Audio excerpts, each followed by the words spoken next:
India's richest people list விட்டுருக்காங்க. தெரியுதா என்ன வீடியோன்னு? தெரியுது, ஆனா எனக்கு தெரியாது, ஆன்சர் எனக்கு தெரியாது. இல்ல அட்லீஸ்ட் நீ ஃபர்ஸ்ட் ரெண்டு இடமாச்சு கண்டுபிடிச்ச. ஃபர்ஸ்ட் இடத்துல யாரு இருக்கா? யாரு இருப்பா ஃபர்ஸ்ட் இடத்துல? யாரு இருப்பா? ஏ இந்தியா ரிச்சஸ்ட் பீப்புள்ன்ற. Sorry sorry sorry. நான் எங்க பேசிட்டு இருக்கேன், அங்க நீ போய் நான் இல்ல. நீ டெலீட் பண்ணி ஃபர்ஸ்ட்ல இருந்து ரெண்டுமே ஸ்டார்ட் பண்ணு. சரி ஓகே. எல்லா கோட்டி அழிங்க, நான் முதல்ல இருந்து சாப்பிடுறேன். இந்த டைம் 10 பேர் ரிலீஸ் பண்ணிருக்காங்க. Mukesh Ambani. Okay, Mukesh Ambani second place. ஓகேவா? அப்ப ஃபர்ஸ்ட் ரத்தன் பிளேஸ் டாடா. ஏன் டாடாவே இல்ல? இருக்க மாட்டாரு, ஏன்னா அவர் தான் எல்லாம் டொனேஷன் பண்ணிடுறாரு. அப்படி சம்பாதிக்கிற சொத்துல 66% ஊனமுற்ற குழந்தைகளுக்கும் வயதான ஏழை மக்களுக்கும் நன்கொடையா கொடுக்கறதாங்க. தான தர்மம்னா நீங்க நினைக்கிற மாதிரி 50 கோடி 100 கோடி இல்லைங்க. ஊனமுற்ற குழந்தைகளுக்கும் ஏழை மக்களுக்கும் அவர் கொடுத்த நன்கொடை அம்பானி சொத்து மதிப்போட அதிகம், கிட்டத்தட்ட 8 லட்சம் கோடி. இப்படி இல்ல அதுல ஆக்சுவலி அம்பானிக்கும் யாருக்கும் அம்பானிக்கு அதானி இல்ல அத்வானி தெரியுது. ஆப்ரஹாம் நீங்கன்னா அப்துல் கலாமா? ஐயோ பாவம், அவரே கன்ஃபியூஸ் ஆயிட்டாரம்மா. அதானி நான் கேக்குறேன் இந்த क्वेश्चन, நீங்க நான் முன்னாடி பாத்துட்டேனே, அதனால உன்கிட்ட நான் கேக்குறேன். அதானி அப்புறம் முகேஷ். ஆக்சுவலி ஃபர்ஸ்ட் இடத்துல இவர் தான் இருக்காரு, அதானி. எவ்வளவு கோடி தெரியுமா? ஆக்சுவலா இன்னும் எக்ஸாக்டா சொன்னா 11,61,800 கோடி. தேர்டு ஷிவ் நாடார். நான் தெரியாது யாருன்னு. HCL founder. ஓகே.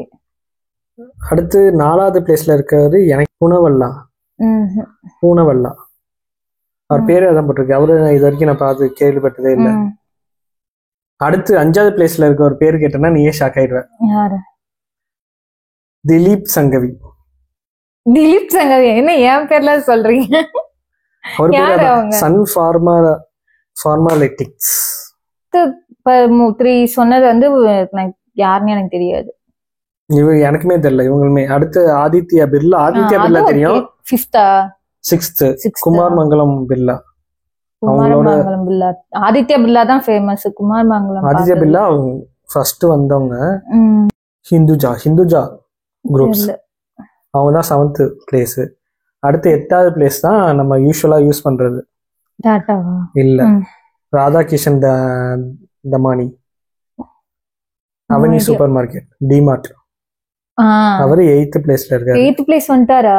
இல்ல, முன்னால இருந்து டாப்ல தான் இருக்காரு எனக்கு தெரிஞ்சு. டிமார்ட் அவென்யூ சூப்பர் மார்க்கெட் அவரு டாப்ல தான் இருக்காரு முன்னால இருந்து. அதுக்கு அடுத்து விப்ரோ ஓனர். விப்ரோ. ஓகே, நான் அவரு அந்த ஃபர்ஸ்ட் 5ல இருப்பாருன்னு நினைச்சேன். ஆக்சுவலி அவரோட இதெல்லாம் ஹிஸ்டரி கேட்டனா ரொம்பவே நல்லா இருக்கும், ஆனா எனக்கு மறந்து போச்சு. அடுத்து 10th பிளேஸ்ல இருக்குது பஜாஜ். நீராஜ் பஜாஜ்.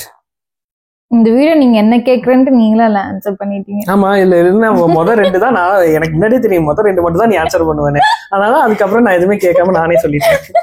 இந்தியாவோட மக்கள் தொகை எத்தனை கோடி? இப்ப ஏறி இருக்கும். அதிகபட்சம் அந்த 120 130 அந்த தானே பாருங்க. அதான் அந்த ரேஞ்சு தான் இருக்கும்னு நினைக்கிறேன். இவங்க இத்தனை லட்சம் கோடி வச்சிருக்கப்ப ஒவ்வொரு சிட்டிசனுக்குமே ஒரு கோடி கொடுத்துட்டா இந்த நாட்டுல உள்ள எல்லா பாவர்ட்டியும் சரி பண்ணிடலாம் அப்படின்னு நிறைய பேர் சொன்னாங்கல்ல. ஏன் பண்ண மாட்டாங்க சொல்லு? நீங்களே சொல்லுங்க. அப்படியே சொல்றான். ஆக்சுவலி அது மணியோட வேல்யூ அதிகமாகாது, கம்மியாயிடும். மணியோட ருபீஸோட வேல்யூ குறைஞ்சிரும் தகுதி. இப்ப நீ எல்லாத்தையும் 1 கோடி ரூபா இருக்குன்னா இப்ப 10 ரூபா 15 ரூபாய்க்கு விற்கிற இட்லி எல்லாத்தையுமே 1 கோடி ரூபா இருக்குன்னா அவன் கடைக்காரன் என்ன ரேட்டுக்கு சொல்றானோ அந்த ரேட்டுக்கு வாங்குற மாதிரி ஆயிரும். அப்புறம் ஒரு இட்லி 200 ரூபாம்பாங்க. 200 ஒன்றரை காசு இருக்கே கொடுத்து வாங்கு அப்படின்றவாங்க. அப்படியே டோட்டலா இந்தியாவை காலி பண்ணிட்டு போயிடுவாங்க.